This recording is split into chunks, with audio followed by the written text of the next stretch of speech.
అన్నటువంటి వార్తని ఇక్కడ హైలైట్ చేసుకొచ్చారు. లేకపోతే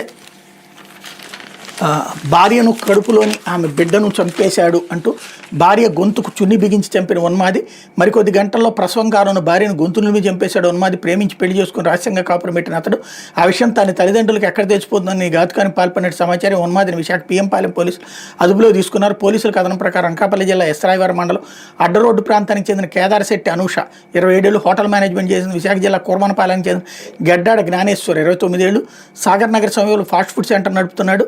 మరొక హిందుస్థాన్ స్కౌట్స్ అండ్ గైడ్స్లో ట్రైనర్గా పనిచేస్తున్నాడు. అనూష స్నేహితురాల ద్వారా ఆమెకు పరిచయం అయ్యాడు. ఇద్దరు ప్రేమించుకుని 2022 డిసెంబర్ 10 కొంతమంది స్నేహితులు సన్నిహితుల సమక్షంలో వివాహం చేసుకున్నారు. పిఎంపాలెం ఉడా కాలనీలో కాపురం పెట్టారు. జ్ఞానేశ్వర్ వివాహం చేసుకున్నట్టు ఇంతవరకు తన తల్లిదండ్రులకు తెలపలేదు. వాళ్ళకి విషయం చెప్పాలని అనూష ఎన్నిసార్లు ఒత్తిడి తెచ్చిన పిల్లలు పుట్టాక జీవితానికి కాలయాపన చేశాడు. ఈ క్రమంలో అనూష గర్భం దాల్చింది నెలల నిండాయి. ఏప్రిల్ 14 ప్రసవం అవుతుందని ఒక రోజు ముందు ఆసుపత్రిలో చేరాలని వైద్యులు సూచించారు.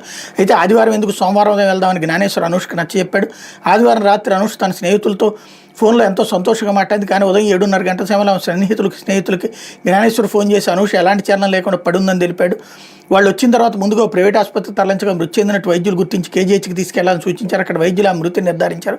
అనూష మెడపై కమిలిన గుర్తులు ఉండడంతో స్నేహితులు అనుమానం వ్యక్తం చేశారు.